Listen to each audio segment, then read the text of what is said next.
Hello everybody, and welcome back to Legend of Zelda The Wind Waker. In this video, we're going to be saying goodbye to the beautiful Dragon Roost Island. We're going to talk to the King Red Lions and see where to go next. It would seem that Ganon sent those monsters to this place, but that would mean there's no time to lose. We must depart at once for the place where the next pearl sleeps. We sail to the south. Okay, so in my experience, I can't get into the boat until I actually turn the wind direction south. That's what happened the last time I played this game, and I looked like an idiot. I'm either an idiot for not being able to get into the boat, or it is actually that you have to change the wind direction first. So, just to be safe, I'm going to change the wind direction first to the south, and then I'm going to get into the boat. There we go. Okay. So, at this point, I still advise pretty much just going the way that the King Red Lions asks you to go, because it is really easy to get lost. So, I think it's just a good idea to just basically go south and just do what we can. Hold it right there, small fry. Oh, it's a talking fish. I don't know where you got your mitts on that sea chart you got there, but it looks to me like it's pretty much got nothing but seas drawn on it. It's pathetic. In fact, it's almost an insult to call that thing a sea chart, if you ask me. What's the matter, small fry? I'm just trying to be nice here. I'm telling you that you've got a problem, and you do. Don't give me that stupefied look. It makes you look like you ought to be in diapers. Just listen, okay? I'm here to teach you what I know about this island, so open up your sea chart and make it snappy. Yes, sir. I don't know who the hell you are or where the hell you came from, but okay.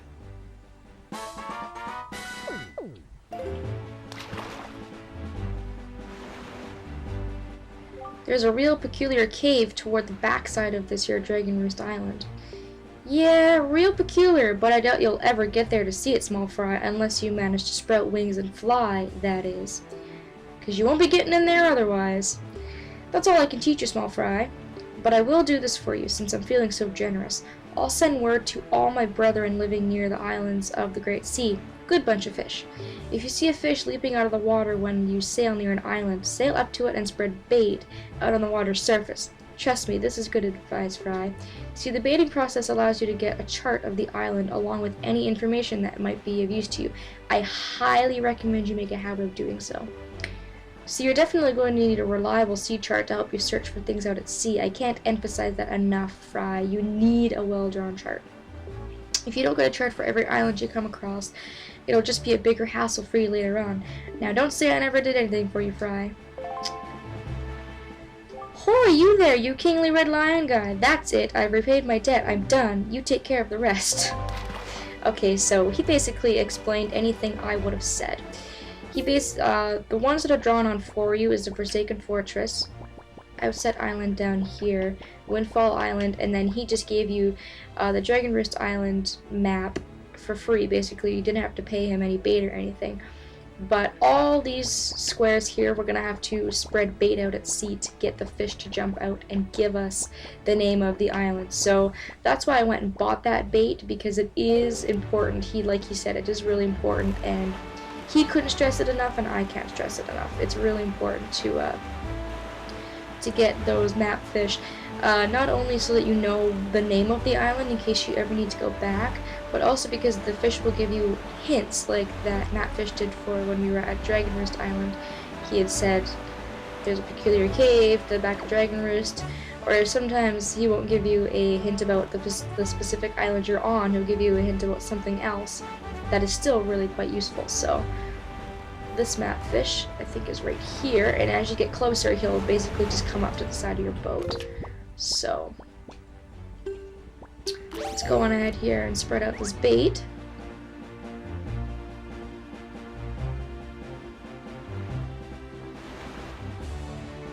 And they'll basically say every time, I've heard, I take it you want to chart information about this island, then start by opening up your sea chart. They'll say that every time from now on, they'll give you the name of the island, draw it on your map, and then they'll give you a hint, and that's pretty much how it goes. You see that there volcano that's spewing out lava like there's no tomorrow? Yeah, well, they say there's a great treasure hidden inside that thing. The thing is, everyone who's ever tried to get inside has just been blasted away by the great balls of fire that come shooting off the top. If you want to get inside, you ought to go find the island that's 1 square north and 4 squares west of here. That's where the power to freeze anything is hidden. Or so they say. Maybe it's not true, but it wouldn't hurt to look, Fry. And that's all the information I've got to offer. If you want to hear it again, you'll have to throw some more bait on the water for me. Sorry, but that's my policy, Fry. I can't go fighting evil on an empty stomach, you know? And with that, I'm off. Yeah, so like I said, that was a pretty useful piece of information that we could use later on. But that's going to come way later in the game, so I'm going to come over here, because like I said, whenever I see these little, I don't really know what to call these, watchtowers, maybe? Towers out in the sea, I usually try to go ahead and see what they're all about. See if I can't get any treasure or drops or anything from them.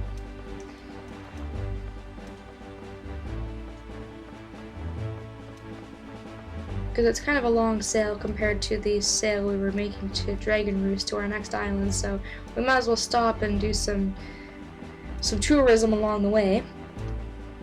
And I forgot to mention this in the dungeon, but what your grappling hook can be used for is you can take it out and hit an enemy and take whatever item it is that they hold. It's usually the item that they drop. Usually enemies only have a chance to drop something, but if you use your grappling hook, you're guaranteed to get the item, and it's a really nice way of farming for stuff that you really need. So looks like there's nothing up here but joy pendant and 10 rupees, but I emptied out my wallet so I can at least pick up those rupees and not waste them. So okay, we're going this way, and I guess yet another use for our grappling hook. It mentioned when we got it that you can use it out at sea, so if I take out my grappling hook, you could use it as a crane to fish up things from the bottom of the ocean. We don't actually have anything, we don't have an indication that there's anything at the bottom right now, but we'll worry about that later. Just keep in mind that you can use it for that reason. So it's nighttime, and when nighttime falls, no music plays. It's kind of just a nice, peaceful sailing, and really not a whole lot to do. It's all the same though. You've got nothing really changes, honestly. You still got the map fish. It's not like map fish don't come out during the nighttime or anything. These guys will turn you around if you hit them. Just the music disappears, really. It's a little bit harder to see, arguably. For me, anyways. I find it a little harder to see, but, you know. Okay, let's get the information on this island while we're at it.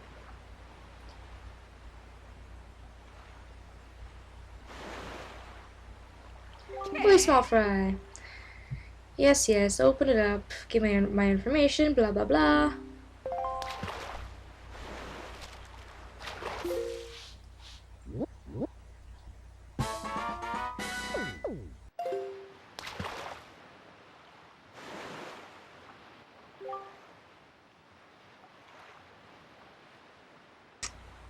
My phone keeps ringing off the hook. Because from what I've been told, when you've been beaten by a pulp by monsters and such, and you think that you finally met your match, if you've got a fairy with you, then you've got nothing to worry about. Don't you wish you had something handy for carrying fairies around with you, Fry? If you want one, go south from here until you see a miserable-looking submarine floating on the sea. Look there. Okay, so we're heading south. I guess we'll have to be on the lookout for a submarine. Okay, awesome. So we're not going to do anything on that island there. There's really nothing for us to do at the moment. There's Beetle's ship shop if we want to pick up anything, but we don't really need anything, so we're going to pass that up for the time being and just keep on going. These islands are fairly spaced out, and sailing does take up a lot of time. So in the future, I probably won't show me sailing everywhere on the map. I'll I'll try to do as many cuts as I can, because sailing just can take up a lot of time for the viewers anyways. You know, me playing, there's not much I can do about it. I pretty much have to sail to advance on, but I don't know, probably not fair to make you guys watch it because I don't see how much fun that would be for you, so. I think this is the last island before our final destination. You can see it in the background there. It's that big island with the 3 kind of islands there, so.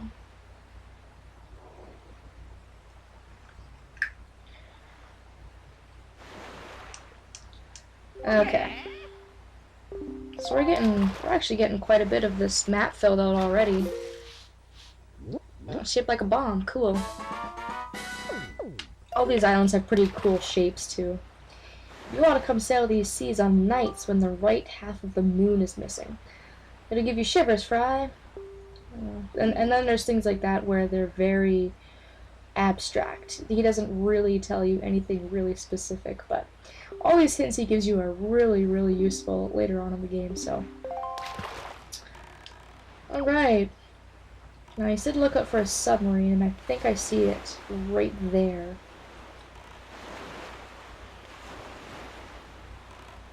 Yeah, there it is. Okay, so our next destination is very, very close to us now, but I want to see what this submarine is, because it looks a little conspicuous, hanging out here in the middle of the ocean. Take that. Joy pendant, thank you very much. And you just enter the submarine. And it's a little dark in here, but I think we'll be okay. Take your joy pendants first. Dispose of them as usual. And these rats are annoying because they'll take all your money. They're a pain to look out for, but I think you can spread bait and you can actually get your money back. I'm not too sure about that one though. I forgot to take his joy pendant. That's he's not dead yet. Good. There we go. I just like taking them from them as soon as I find them before I start beating on them, just to make sure that I get the drop, whatever it is that they drop. For pretty much all monsters, I try to do that. So. Okay. So again, this is a defeat all the enemies thing. And we get an empty bottle, so this is our second bottle in the game.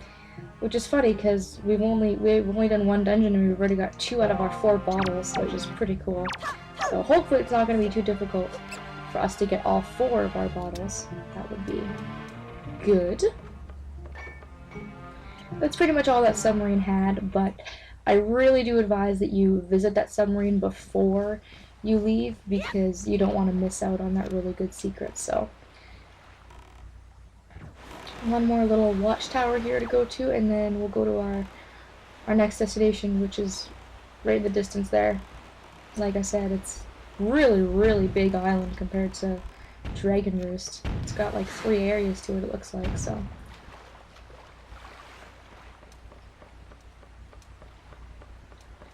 Oh, look at this.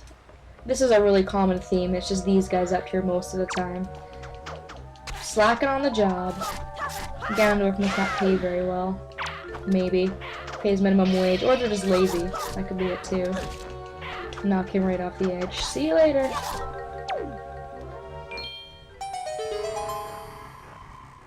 Okay, and hopefully this has rupees or something in it. 20 rupees. And I forgot to mention too that if you do have a full bag full of rupees, I don't suggest picking these chests up until later. You basically want to have all the rupees you could possibly have in this game accessible to you when you need it. So if you don't need the rupees, don't pick them up. That's just kind of my little advice to you. So it looks like nothing's going to be in our way now. We can just go ahead and sail on to our next destination here. And I find that if I don't have it on free camera like this, it almost feels like I'm sailing faster, but I don't think that I am. I don't know if there's anything that alters how fast Link sails. obviously the direction of the wind has a lot to do with it. You'll sail the fastest if you're traveling in the right direction. But yeah, I really don't know if there's anything like a sail secret or anything that makes him sail faster. Yes, do you not see what rises up from the horizon? How could you not see it? It's huge. This is where you must go, Link. This is the Forest Haven. So here we go. This is the Forest Haven, like he just said. Very beautifully lit up by the moon here. It may appear as though this is but a great tree rising far above the ocean's surface, but it is a sacred place. It is inside this grotto that you will find the spirit of the earth, the great Duca tree. You must speak with the great Duca tree and receive from him the sacred gem known as Pharaoh's Pearl. I fear that Ganon's vile hand may have already reached this most sacred of sanctuaries. Go forth with caution, Link. Okay, so we've made it to our next island, and he pretty much dumps us off to go and visit with the Great Duca Tree. So in the next video, that is what we are going to do. So thank you all so much for watching, and I will hopefully see you all later.